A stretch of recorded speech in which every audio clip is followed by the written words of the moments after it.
जय गुरुदेव।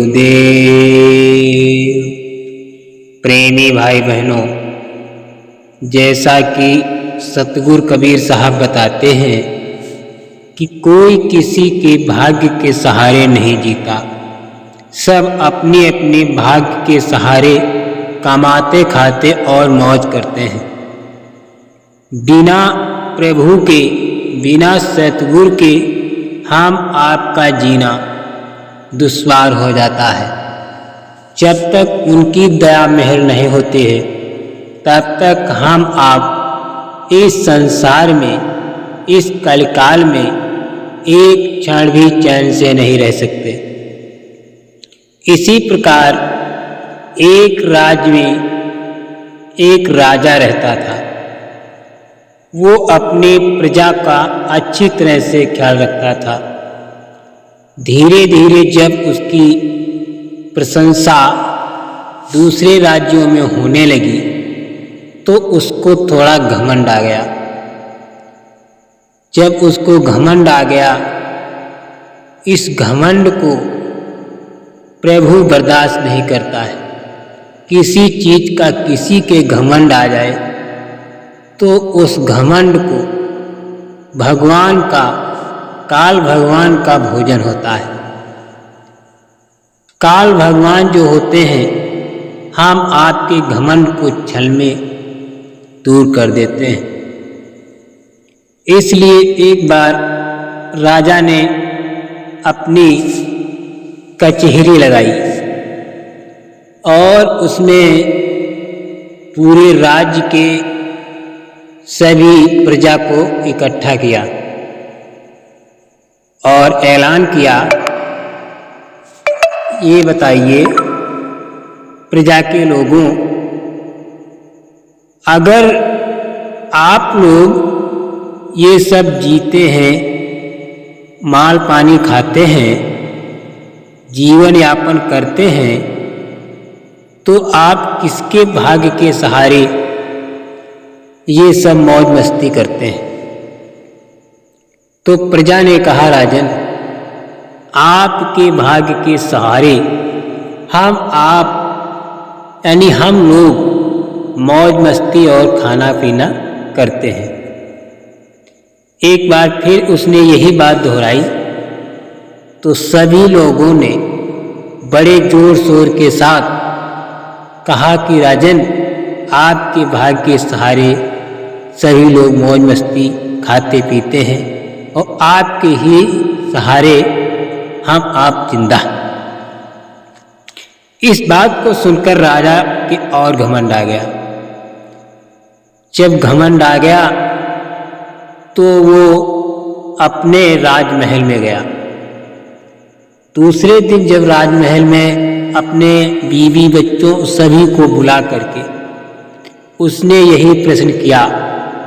पहले अपने पत्नी को बुलाया और उनसे पूछा, ये बताइए प्रिय, आप किसके भाग्य के सहारे खाती पीती और मौज मस्ती करती हैं? पत्नी ने कहा, हे प्रभु, हे स्वामी, हमारे आपके अलावा कौन है, इसलिए हम आपके सहारे खाती पीती मौज मस्ती करती हूँ। फिर अपने लड़कों को बुलाया, बारी बारी करके सभी को बुलाता गया। सभी का यही उत्तर था कि पिताजी, आपके सहारे ही हम लोग इस मानव शरीर में डोल रहे हैं, यानी चल रहे हैं। इस बात को सुनकर राजा और गदगद हो गया। उसके घमंड का मीटर और बढ़ गया। फिर अपनी लड़की को बुलाया जिसको बहुत अधिक प्यार करता था। छोटी लड़की को बुलाया। वो लड़की जब आई तो उससे भी यही प्रश्न किया। तब राजा ने कहा, बताइए आप किसके सहारे जीते हैं और किसके सहारे आप मौज मस्ती करती हैं? लड़की ने जवाब दिया, पिताश्री, मैं अपने भाग्य के सहारे जीती हूँ, अपने कर्मों के अनुसार मौज मस्ती करती हूँ।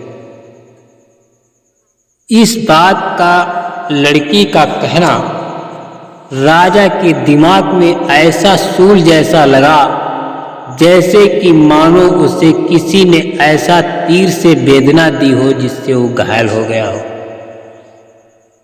फिर राजा ने बड़े कड़क स्वर में कहा, ऐ लड़की, सही सही बता दे।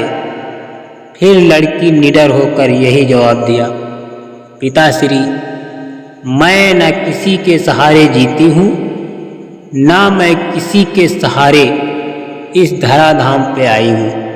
मैं स्वयं अपने कर्मों के अनुसार हमें मनुष्य योन मिली है, जिससे इस धराधाम पे आई हूँ, और प्रारब्ध के अनुसार हमें सुख एवं चैन मिल रहा है।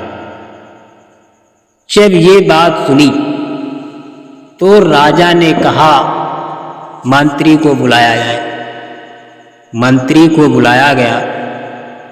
मंत्री से कहा कि जाइए, सुबह जैसा भी लड़का मिल जाए उसके साथ इसकी शादी कर दो, और ऐसा लड़का होना चाहिए जो कि उसको पाकर ये लड़की भी 7 जन्म तक ऐसे सवाल किसी से न करे, ऐसा जवाब किसी को न दे। मंत्री ने कहा, हे राजन, आपकी बात का उल्लंघन न करूँगा और सुबह ऐसा ही होगा। राजा की बात का पालन करते हुए मंत्री ने सुबह एक लूले लंगड़े आदमी को देखा। उसने सोचा क्यों न इसी को राजा का दामाद बना दिया जाए।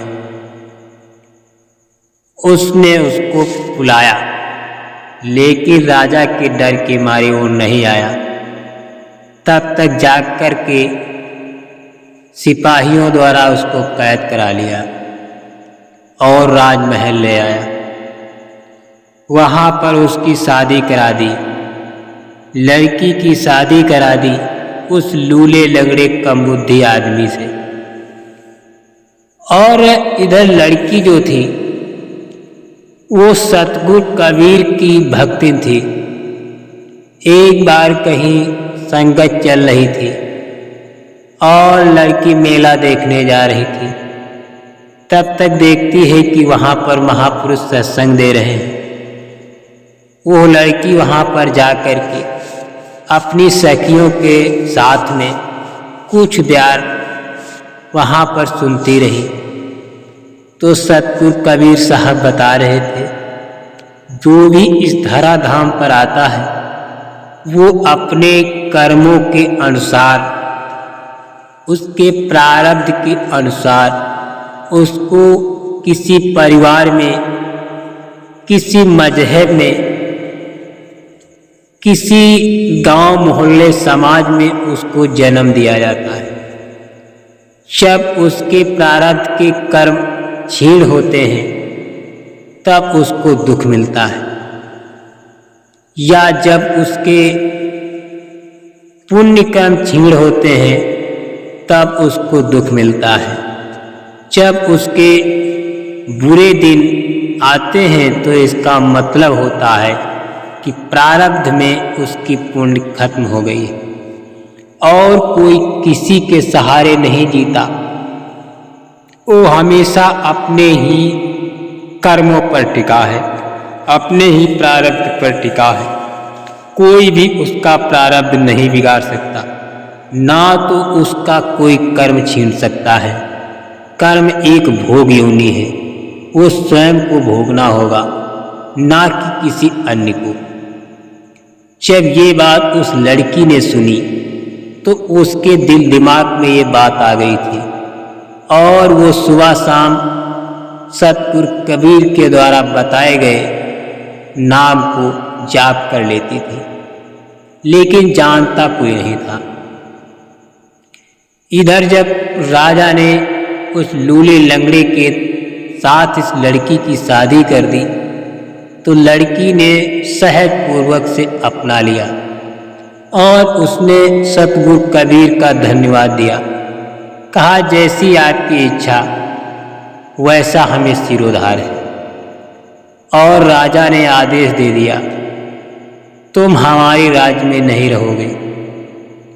लड़की ने कहा, ठीक। और लड़की जो कपड़े में थी वही कपड़े में उस लूले लंगड़े के साथ उसको गांव से निकाल दिया गया, राज्य से निकाल दिया गया। दोनों चलते चलते जा रहे हैं। इतना बड़ा राज्य था कि उनको उस राज्य से निकलने में 1 हफ्ता लग गया। जब दूसरे राज्य में ये लोग पहुंचने ही वाले थे कि उसके ठीक 2 दिन 3 दिन पहले वहाँ का राजा मर चुका। जब राजा का देहांत हो चुका था तो वहाँ के जितने भी पदाधिकारी और मंत्री संतरियों में सभी में होड़ थी कि राजा मैं बनूंगा। इस प्रकार से 2 दिन तक यही द्वंद्व चलता रहा कि राजा मैं बनूंगा, राजा मैं बनूंगा। तब राजा की पत्नी ने कहा, मंत्री जी, आप तो बूढ़े हो चुके हैं, आपके बस की है नहीं कि आप राज्य चला सकें, क्योंकि आपका भी निश्चित है कि 2-3 साल में आप भी चले जाएंगे। हम भी बूढ़ी हो चुकी हूँ, हमारी भी गति ये नहीं है कि मैं राज्य को चला सकूं। इसलिए आप ऐसा करिए, जो सुबह आपको कोई भी परदेसी मिल जाए उसको राजा बना दीजिए। मंत्री ने कहा, ठीक बात है। और इधर ये लोग जा ही रहे थे कि सुबह जब राजमहल के सामने से गुजरे तो मंत्री ने देखा, कहा चलो इससे पूछा जाए। मंत्री के अंदर कुछ जलन भी थी। उसने सोचा ऐसे को राजा बनाया जाए जो कि लूला लंगड़ा अंधा बहरा हो, क्योंकि जब ऐसा आदमी होगा तो राजा बन तो जाएगा लेकिन उसकी कमान हमारे हाथ में होगी। इस बात का वो ध्यान करके आराम से गया और उनसे बात कही। उन्होंने बात मान ली, क्योंकि वो जब अपने राज्य से निकल के आए थे 1 हफ्ता हो चुका था, अच्छी तरह से न सो पाए थे, न अच्छी तरह से भोजन मिला था, क्योंकि राजमहल में पलने वाली लड़की जब एक लूले लंगड़े के साथ सफ़र कर रही थी तो उसको भी दिक्कत हो रही थी, क्योंकि राजमहल में ऐशो आराम होता है। और इस लूले लंगड़े के साथ जब चल रही थी तो उसके पैर भी फुलाए थे, पैरों में छाले भी जैसे होने लगे थे। तो लड़की ने सोचा चलो ठीक है, जैसी सतगुरु की इच्छा। उसको महल में ला करके स्नान करवा करके उसको राजा बना दिया गया। जब राजा बना दिया गया, प्रजा में घोषणा कर दी गई कि फला राज्य के रहने वाले आज से फला आदमी को राजा नियुक्त किया गया है, इसलिए आप सभी लोग इन्हीं के अंदर में आपकी रक्षा करने का बेड़ा उठाया गया है। तो राजा से प्रजा ने पूछा, राजन ये बताइए, आप हमारे पुराने राजा जैसे राज करेंगे, हम लोगों को कोई कष्ट तो नहीं देंगे? नहीं तो अभी समय है, आपको उतार करके किसी और को राजा बनाया जाएगा। तो उस लूला लंगड़ा जो था उसने स्पष्ट रूप से जवाब दिया, कहा मैं आप लोगों के चरणों में मत्था रखकर इस राज्य की कमान को संभालता हूँ और ऐसा आप कभी भी नहीं कहेंगे कि आप राजा हैं। आप हमेशा इस भाव से संबोधन करेंगे कि मैं आप सभी का सेवक हूँ, क्योंकि राजा का धर्म होता है प्रजा की सेवा करना। तो मैं राजा कहाँ रहा, मैं तो केवल एक सेवक ही रह गया। इस शब्द को सुनकर राजा के इस शब्द को सुनकर प्रजा और खुश हुई। इस प्रकार से बढ़िया शासन चलने लगा। धीरे धीरे समय बीतता गया और इधर राज्य में जहाँ राजा ने अपनी लड़की को निकाल दिया था, वहाँ पर दरिद्रता छा गई। क्योंकि कहा जाता है, आप लोगों ने भी सुना होगा, लड़कियां लक्ष्मी का रूप होती हैं। कभी कभी किसी परिवार में देखा होगा, जब लड़की का जन्म हो जाता है तो उसके परिवार में धन वैभव लक्ष्मी बहुत आती है। धीरे धीरे उसी के भाग्य के सहारे या उसके पुण्य कर्मों के सहारे आपके घर में लक्ष्मी का वास हो जाता है। और जब वो लड़की अपने घर से निकल जाती है तो धीरे धीरे लक्ष्मी भी चली जाती है, ऐसा